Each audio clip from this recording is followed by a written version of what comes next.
नमस्कार दोस्तों, साथी संदेश लाइव में आपका स्वागत है। आज हमारे साथ जो शख्स बैठे हैं, आपने उन्हें पहचान लिया होगा। जी हाँ, कांग्रेस के लिए समर्पित एक ऐसा नाम जिस नाम से कांग्रेस भी जानी जाती थी, तुलसी साहू जी। और आपको बता दें कि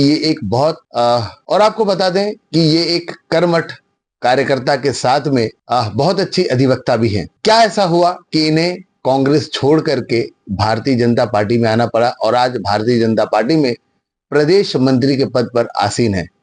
जानने का प्रयास करेंगे। तुलसी जी, सबसे पहले आपका स्वागत है हमारे चैनल में।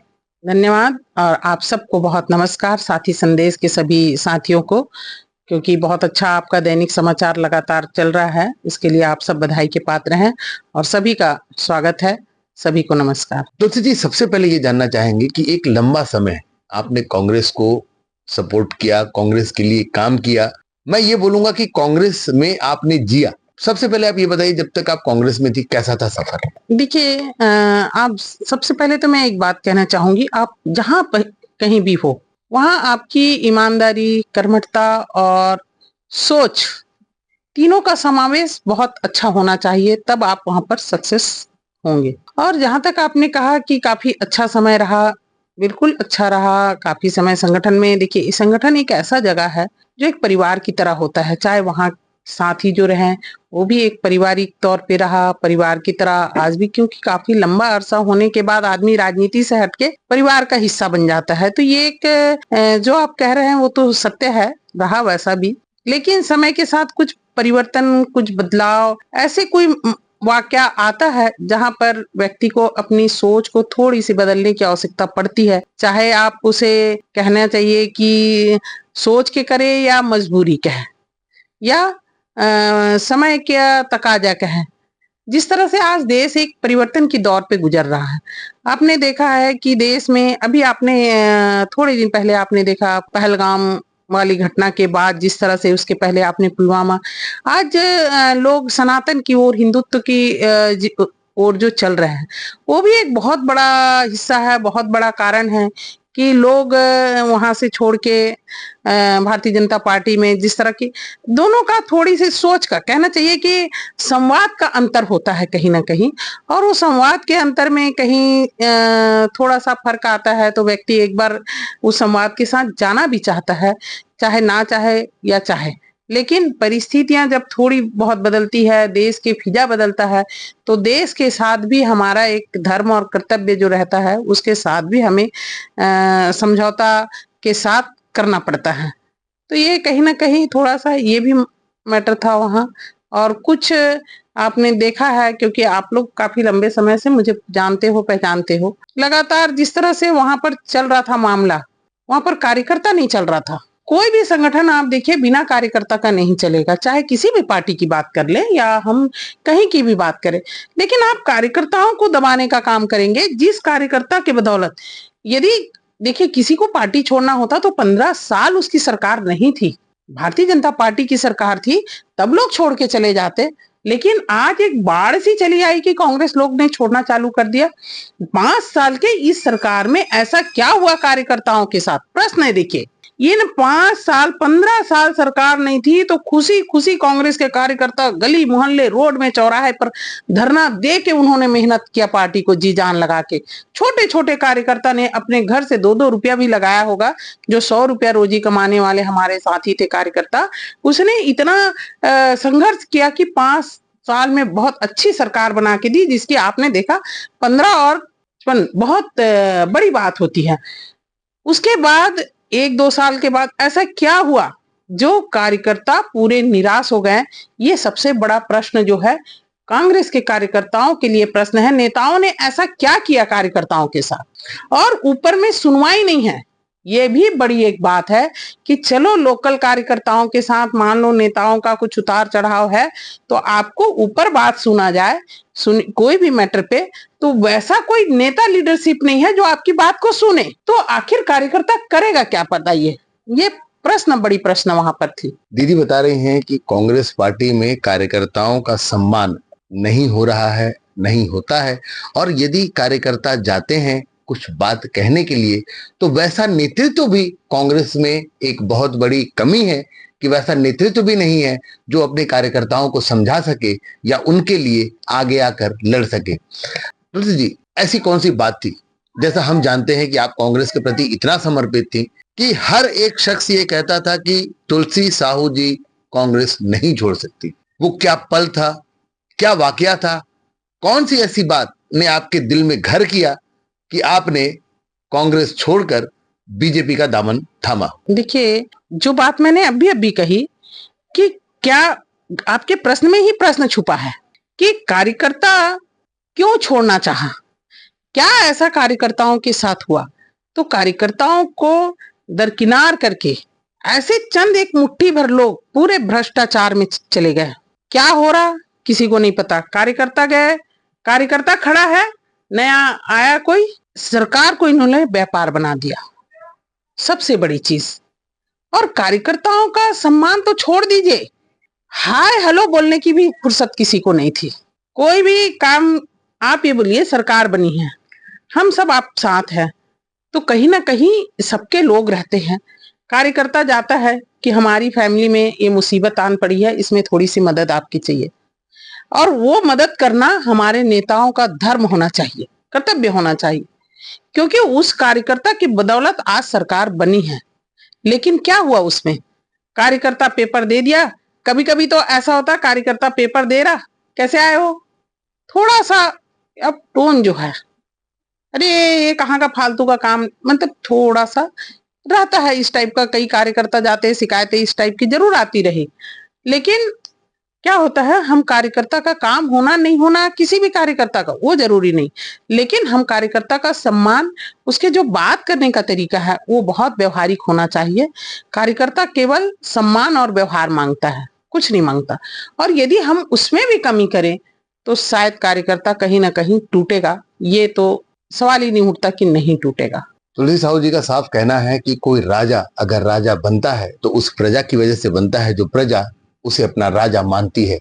लेकिन अगर वही राजा राजा बनने के बाद अपनी प्रजा से दुर्व्यवहार करे, उसे सम्मान न दे, तो वह उस राजा की गद्दी कब गिर जाएगी ये कहा नहीं जा सकता।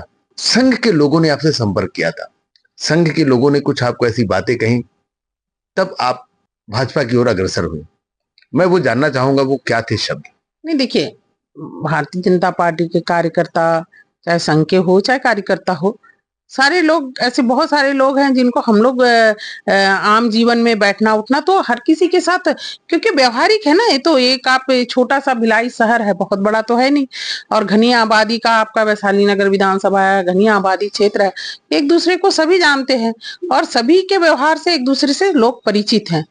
परिचित है तो स्वाभाविक है, आज सनातन के मार्ग पे सब चलने को तैयार है, तो आपको लोग कहेंगे कि आपको उस मार्ग पे चलने की। देखिए, धर्म के मार्ग पे हर कोई चलना चाहता है, और धर्म एक ऐसा मार्ग है, व्यक्ति को ऊपर उठाता है, क्योंकि हम लोग ईश्वर से बड़े नहीं हैं, और ईश्वर जो है, ऊपर वाला कहता है कि आपको अच्छे कर्म करने हैं। तो कहीं भी कर्म तो आप कहीं भी अच्छे ही करने हैं, लेकिन इसके साथ साथ कर्म करने के लिए भी उस स्थान का भी चयन सही होना चाहिए, तब आप चल सकते हो। यदि आप को धार्मिक कार्य करना है तो आपको मंदिरों में, आपको एकांत में जाना ही पड़ेगा, उस समावेश, उस परिवेश में आपको बैठना पड़ेगा। तो उस परिवेश में जाने के लिए यदि कोई आपको प्रेरित कर रहा, तो यदि लगता है कि वो परिवेश अच्छा है तो बिल्कुल जाना चाहिए, ये सोच के मैंने वहां का दामन थामा। तुलसी जी, दोनों ही पार्टियों को आपने बहुत करीब से देखा है। कांग्रेस की बात तो आप कर चुकी हैं, भारतीय जनता पार्टी में कांग्रेस से क्या अलग है? अगर मैं ये पूछूं कम शब्दों में इसको कैसे बयां करेंगे? देखिए, बेसिक, देखिए, संगठन की हम बात करेंगे, क्योंकि हमने संगठन काफी लंबे समय से वहां भी काम किया है। संगठन संगठन की मजबूती जो होती है, संगठन का आचार व्यवहार जो होता है, वो पार्टी के नेतृत्व को पैदा करता है। और जब संगठन का आचार व्यवहार यदि कमजोर हुआ तो आपका पार्टी में नेतृत्व पैदा नहीं होगा नया, और ना ही संगठन चलता है। यहाँ जो है संगठन थोड़ी सी अनुशासन में, अनुशासन के साथ थोड़ा सा संगठन का जो कल्चर है, जो परिवेश है, वो आपका धार्मिक, सांस्कृतिक, और कहना चाहिए कि जो ऊपर के जो संगठन है वहां आपकी बात रखने को वहां नियुक्त है लोग, जो आपकी बात को सुनेंगे और ऊपर तक आपकी बात को पहुंचाया जाएगा। ये एक और ऊपर में सुनते हैं, इस टाइप का वहां का थोड़ा सा माहौल यहाँ से अलग है।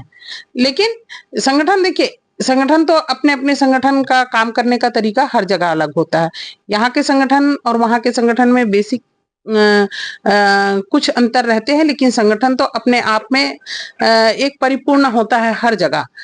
लेकिन जब छोटे कार्यकर्ता से लेकर जब ऊपर के कार्यकर्ता पे जाएंगे, तो ऊपर में आपकी बात को सुनने के लिए उन लोगों का अपना जो संगठन मंत्री या प्रभारी, ये जो महामंत्री ये जो बनाते हैं, उन लोग ऊपर जाके चर्चा करते हैं, बात को रखते हैं। छोटे छोटे कार्यकर्ता की बात के लिए परमानेंट व्यक्ति, क्योंकि यहाँ क्या होता था, आपको मिलना है तो आज गए, कल नहीं, परसों नहीं, आपकी बात को इत्मीनान से सुनने वाला कोई नहीं रहता। बस हड़बड़ हड़बड़ भागम भाग में गए, 2 मिनट बस शक्ल दिखाए चले आए, इस टाइप का थोड़ा सा वहाँ। लेकिन यहाँ जो संगठन है भारतीय जनता पार्टी में, यहाँ आपकी बात को बहुत गंभीरता से सुनी जाती है। देखिए, काम मैंने पहले भी कहा इस विषय पे, जरूरी नहीं कि हर काम हर कोई कर दे या हर काम के लिए हम खड़े हो जाएं, काम हो जाए, ऐसा नहीं होता कहीं भी। लेकिन आपकी बात को सुने तो बैठ के इत्मीनान से, तो उतने में ही कार्यकर्ता खुश हो जाता है। ये एक बहुत बड़ा रीजन है। किसी जैसे परिवार का जब मुखिया होता है घर में, संगठन भी एक परिवार का हिस्सा है, और ये भी संगठन है, परिवार भी संगठन है, समाज भी संगठन है, और पार्टी भी संगठन है। ये तीनों एक बेसिक, किसी में कोई अंतर नहीं है। जैसे परिवार का आपका मुखिया है, आपकी बात को बहुत प्यार से सुने, तो आपकी बात, आप जो बात कह रहे हैं उसको ना भी मान सके, चाहे फाइनेंशियल हो, चाहे आपके कहीं आपको कुछ लेना है, माँ बाप से भी हम कहते हैं अपने घर में, तो कभी नहीं होता है तो वो, लेकिन ये प्यार से आपकी बात को सुने, ठीक है बेटा थोड़े दिन बात कर लेंगे अभी। तो इसी तरह से समाज का भी एक कार्य होता है, और उसी तरह पार्टी के संगठन का, ये तीनों का समावेश। और सबसे बड़ी चीज मैं कहती हूँ, जो बहुत गरीब छोटे कार्यकर्ता जो होते हैं, जो बहुत कम संसाधन से युक्त होते हैं, उसके बाद भी पार्टी में अपना समय देते हैं, आते हैं, अपना पेट्रोल भरा के यदि 100 रुपया, तो उस संगठन के लिए, उस व्यक्ति के लिए यदि हमारे पास समय ना हो उनकी बात सुनने के लिए, तो मैं समझती हूँ इससे संगठन कभी भी बहुत बड़ा हो जाएगा, ऐसा नहीं होता है। लेकिन यहाँ सुनी जाती है, छोटे से छोटे कार्यकर्ता भी अपनी बात रखने के लिए यदि जाता है, तो वहां पर बिल्कुल नियुक्त है जो 24 घंटे वहां पर बैठते हैं। लगभग ज्यादा से ज्यादा समय यहाँ संगठन के बड़े आपके अधिकारी हैं, वो बैठे रहते हैं वहां पर, ताकि वो उनके पास जाके अपनी बात रख सके और अपनी बात को बता सके, कह सके, या कोई कहीं पर कोई परेशानी है उसको रखने में, वो वहां से संपर्क करके उसको ठीक करने का काम तत्काल करते हैं। यहाँ आप घूमते रहो, ये अंतर था। तुलसी जी का कहना है कि भाजपा का जो नेतृत्व है, शीर्ष हो चाहे निचले स्तर का जो नेतृत्व है, वो उस पिता की तरह है जो अपने सभी बच्चों को बराबर देखता है और बराबर सम्मान देता है, उनकी बातें सुनता है और उसके लिए बहुत ही अच्छा हल भी निकालता है। तो दोस्तों, ये तो है बातें राजनीति से जुड़ी हुई। तुलसी जी, ऑपरेशन सिंदूर, इसकी चर्चा आज भारत ही नहीं वरन पूरे विश्व में चल रही है, और सबसे बड़ी चीज, आप भी एक महिला हैं और इस ऑपरेशन सिंदूर को सक्सेसफुल बनाने वाली भी महिला सैफिया कुरैशी जी। ऑपरेशन सिंदूर को लेकर के क्या सोचती हैं आप, क्या कहना चाहेंगी? मैं इसमें सबसे पहले तो सेना के जवानों को, तीनों सेनाओं के जवानों को बहुत नमन करती हूँ, उनके शौर्य को, वीरता को, उनके समावेश को, जिन्होंने देश की एकता और अखंडता के लिए बलिदान देने के लिए पूरे समय, आप देखिए रात में जिस तरह से टीवी अचानक ऑपरेशन सिंदूर स्टार्ट हुआ, तब लोग सोते रहे अपने घर में, किसी को तो पता भी नहीं था कि ऑपरेशन सिंदूर प्रारंभ हुआ। उन्होंने जिस तरह से आतंकवादियों की, हम तो इसमें सबसे पहले कहना चाहेंगे, वो पाकिस्तान जिन्होंने आतंकियों को पनाह दे के रखी, उस पनाहगारों के एक भी व्यक्ति को, देखिए आम पब्लिक को बिना कोई नुकसान हुए, सबसे बड़ी चीज ये रही। देखिए हमारे भारतवर्ष में हमारे माननीय प्रधानमंत्री नरेंद्र मोदी को भी मैं बहुत बधाई, शुभकामना देना चाहूंगी, धन्यवाद आपके चैनल के माध्यम से, क्योंकि उन्होंने जिस तरह से हमारे सेना के गौरव को मैं सलाम करती हूँ, जिन्होंने सिविल किसी को भी, कोई ऐसे व्यक्ति को नुकसान पहुंचाए बिना उन्होंने पूरा आतंकी ठिकानों को जिस तरह चून चून कर समाप्त किया, ये भारत का गौरव बढ़ाता है। क्योंकि देखिए भारत की एक संस्कृति है, जो अभी तक मैंने बात की, भारतीय संस्कृति एक ऐसी संस्कृति है, एक धरोहर है हमारे। देखिए आप चाणक्य के समय आप हम सब पढ़ते हैं कि उनकी जो गौरव गाथा आप देखिए, उनकी सोच, रणनीति, कूटनीति, वो भारत की जो कूटनीति हमारे सेनाओं ने, रणनीति हमारे प्रधानमंत्री जी ने जिस तरह से लागू की, क्योंकि देखिए उन्होंने पहलगाम में हत्या जिस तरह से हमारे भाइयों को उन्होंने समाप्त करने की कोशिश की, भाइयों को उन्होंने जिस तरह से मारा चुन चुन के, उसके बाद देखिए भारत की संस्कृति कहती है कि बिना कोई व्यक्ति जिसने कोई गुनाह नहीं किया उसे हम छुएंगे नहीं। उनको छोड़ के एक भी व्यक्ति को बिना हताहत किए पूरा आतंकी ठिकानों को खत्म करना, ये बहुत बड़ा सेना का शौर्य है, वीरता है उसका, जिसका हम सब जितना भी सम्मान करें, उसे हम बहुत नमस्कार करते हैं, उसको सलाम करते हैं, जिन्होंने भारतीय सेना पूरे अपने देश को गौरव की रक्षा करते हुए, देश की संस्कृति के साथ उन्होंने आतंकवादियों के साथ ऑपरेशन सिंदूर को जिस तरह से उन्होंने चलाया, ये सब देशवासी क्या कहेंगे, पूरे विश्व उसका लोहा मान रही है। क्योंकि यदि एक भी सिविल व्यक्ति कोई खत्म हो जाता तो हम सब उसमें कहते कि हमारे यहाँ से कहीं चूक हुई, लेकिन आप देखिए एक व्यक्ति को भी उन्होंने हताहत नहीं किया। ये हमारी रणनीति, कूटनीति, हमारे सेनाओं के, हमारे प्रधानमंत्री जी का सोच है। ये ऑपरेशन सिंदूर लोग कह रहे हैं सफल हो गया है, लेकिन रुका नहीं है। कुछ ऑपरेशन सिंदूर को लेकर के नरेंद्र मोदी जी की कुछ और मंशा है, कुछ योजनाएं चल रही हैं। अभी क्या योजना अभी चल रही है, और एक 9 तारीख को कुछ 9 जून को कुछ नई योजना शुरू होने वाली है ऑपरेशन सिंदूर को लेके, वो क्या है? देखिए अभी जैसे सैफिया कुरैशी आपने कहा, हम 2 महिलाओं के उनके भी शौर्य को हम नमन करते हैं, जिसने बहुत कहना चाहिए, लोग कहते हैं कि महिलाएं आगे नहीं आती, लेकिन देखिए हमारे देश के सेनाओं की वीरता, महिलाओं की भी वीरता कम नहीं रही। इस ऑपरेशन सिंदूर में उन्होंने बहुत बढ़ चढ़ कर भागीदारी निभाई। यदि पूरे देश को, पूरे विश्व को उन्होंने दिखाया कि ऑपरेशन सिंदूर कैसे चल रहा, पूरी आपके आतंकी ठिकानों की जिस तरह धराशायी उन्होंने की, उसकी आपने पैगाम उन्होंने पूरे देश को दिया। उस हमारी बहनों को जिस तरह से उसने हमारी बहनों ने किया, वो काबिले तारीफ है। जहां तक ऑपरेशन सिंदूर, पाकिस्तान को ऑपरेशन सिंदूर को भूलने नहीं देगी, ये भारत की मंशा है और हमारी भारतीय सेना की मंशा है, भारत के प्रधानमंत्री की मंशा है, भारत के बच्चा बच्चा की मंशा है कि ऑपरेशन सिंदूर को पाकिस्तान कभी जीवन में ना भुला पाएगा, और आतंकियों को पनाह देने की बात तो सोचने के लिए मजबूर हो जाएगा कि आतंकियों को पनाह नहीं दे सकते। ऑपरेशन सिंदूर एक ऐसा है, आप लगातार देखिए ऑपरेशन सिंदूर हमारे शौर्य और वीरता के प्रतीक, हमारे जवानों के पक्ष में तिरंगा यात्रा लगातार निकल रही है। आपने देखा अभी ऑपरेशन सिंदूर में माँ भारती के लिए सिंदूर यात्रा निकाली गई। लगातार अभी आज ही हम लोगों ने अपने कार्यालयों में सिंदूर के वृक्ष का रोपण किया। तो ये लगातार अभी उनके शौर्य और वीरता हमारे सेना के गाथाओं में, आप देखिए तिरंगा यात्रा अभी लगातार चल रही है। ऑपरेशन सिंदूर के जितने भी कार्य हैं लगातार चल रहे हैं, क्योंकि ऑपरेशन सिंदूर अभी बंद नहीं हुआ। यदि उनके तरफ से ये बात हमारे प्रधानमंत्री जी लगातार कह रहे हैं कि हम किसी को हताहत नहीं करेंगे, हम लड़ाई आगे नहीं करेंगे, क्योंकि भारतीय संस्कृति में हमारे भगवान कृष्ण ने भी कहा, जब तक हमें कोई छेड़ेगा नहीं हम उसे छेड़ेंगे नहीं। लेकिन आपने देखे उन्होंने छेड़ने का काम किया पहलगाम में, तो इन्होंने छोड़ा नहीं। वैसे यदि इन्होंने अब भी कुछ किया तो ऑपरेशन सिंदूर जारी है, ये बात पाकिस्तान को बार बार याद दिलाया जा रहा। और ये लगातार कार्यक्रम आपने देखा है, शौर्य वीरता का कार्यक्रम अभी बीच में हमारे सेनाओं के सम्मान में रखा गया था, और उसके सम्मान में वहाँ ज्ञापन भी दिए कलेक्टर महोदय को, माननीय राज्यपाल जी के नाम। तो इस तरह से लगातार कार्यक्रम अभी आयोजित, रोज कहीं ना कहीं कार्यक्रम चालू है, और ये अभी निरंतर चलेगी ये कार्यक्रम। ऑपरेशन सिंदूर पाकिस्तान के लिए एक नासूर बन जाना चाहिए, ये मंशा है भारतीय जवानों की, भारतीय लोगों की, और इसी मंशा को लेकर भारत के प्रधानमंत्री नरेंद्र मोदी इस बात के लिए राजी हुए हैं कि ऑपरेशन सिंदूर को अभी खत्म नहीं होने दिया जाएगा। जैसा कि तुलसी साहू जी बता रही हैं कि सभी बीजेपी के कार्यालयों में सिंदूर के पौधे रोपे जा रहे हैं। इसके बाद 9 जून से घर घर जाकर के माताओं के लिए और बहनों के लिए सिंदूर वितरण का भी कार्यक्रम आयोजित किया जा रहा है। ये हुई ऑपरेशन सिंदूर की बात। एक आखिरी सवाल लेंगे तुलसी जी, आगे राजनीति क्षेत्र में कोई आपकी एक ऐसी मंशा जो आप पूरा करना चाहेंगी, या पार्टी के लिए किस तरह से आप इस राजनीति के दौर में पार्टी के लिए किस तरह से काम करेंगी, क्या लक्ष्य रखती हैं? देखिए सबसे पहले तो मैं कहना चाहूंगी कि जो भी व्यक्ति फील्ड में काम करता है, चाहे वो अपने समाज में काम करे, चाहे राजनीति क्षेत्र में काम करे या अन्य और भी सोशल वर्क क्षेत्र में काम करता है, वो व्यक्ति जरूर चाहेगा कि महिलाओं के उत्थान की दिशा में, बच्चों के लिए या कोई पीड़ित है, शोषित है, उसके लिए हम सब जब भी हमसे कोई मदद मांगे, हम सब कोशिश करें, उसके लिए काम करें।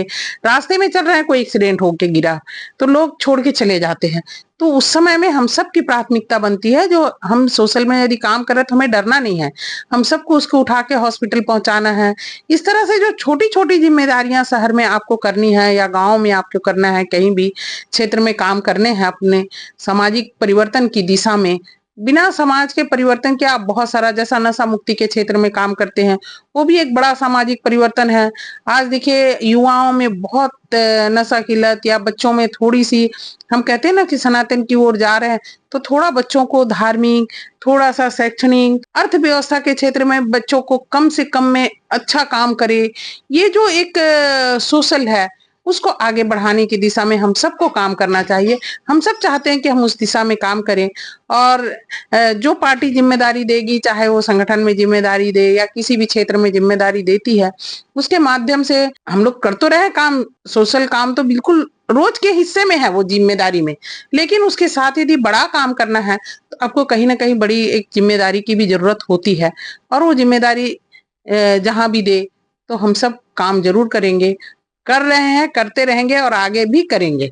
ये हमारी एक मंशा है कि महिला होने के नाते बहुत सारी जगहों पे हमारी महिला बहनें नहीं निकल पाती है, निकलती है तो वो जवाबदारी के साथ काम नहीं कर पाते। और हम सबके साथ ऐसा है कि उम्र के हम लोग भी इस पड़ाव में है कि हम बच्चों को या हमारे साथ जो छोटी, हमसे छोटी महिलाएं हैं, उन लोगों को कैसे साथ लेके आगे बढ़े, जिसके यहाँ बहुत तकलीफ है, किसी तरह से कोई पीड़ा है, तो किस तरह से उसके साथ में हम खड़े होकर उसकी सहभागिता बने, उनके साथ आगे उनको बढ़ने में प्रेरित करें। इस लाइन पे हम सबको काम करने की आवश्यकता है। ये हमारी सोच रहेगी कि हम आगे बढ़ाएं महिलाओं को ज्यादा से ज्यादा। दर्शकों, सुना आपने, तुलसी साहू जी बता रही हैं कि अपने बच्चों को सनातनी संस्कृति का ज्ञान देना बहुत जरूरी है, क्योंकि आज बच्चे इस संस्कृति को छोड़ करके पाश्चात्य संस्कृति को अपनाते हुए नशे की ओर अग्रसर हो रहे हैं। काफी अच्छी सोच है तुलसी साहू जी की। आपका बहुत बहुत धन्यवाद हमारे चैनल से जुड़ने के लिए और हमारे दर्शकों से। आप सबको बहुत धन्यवाद। सभी दर्शकों का मैं अभिवादन करती हूँ, पूरे चैनल का अभिवादन करती हूँ, आप सबका, साथी संदेश का, और उसके साथ सभी हमारे दर्शक साथियों का मैं बहुत अभिवादन करती हूँ। नमस्कार, जय हिंद। ये थे हमारे बीच में भाजपा की प्रदेश मंत्री श्रीमती तुलसी साहू, जो अधिवक्ता भी हैं। इन्होंने हमारे सभी सवालों का जवाब बेबाकी से दिया और आपने सुना कि किस तरह से इनका हृदय परिवर्तन हुआ और इन्होंने भारतीय जनता पार्टी में पदार्पण करके ये सोचा कि अब इसके लिए काम करना है और सनातनी संस्कृति को आगे बढ़ाना है। ऐसी और खबरों के लिए हमारे साथ बने रहिए और देखते रहिए साथी संदेश लाइव। मैं हूं संतोष शर्मा, दुर्ग भिलाई से।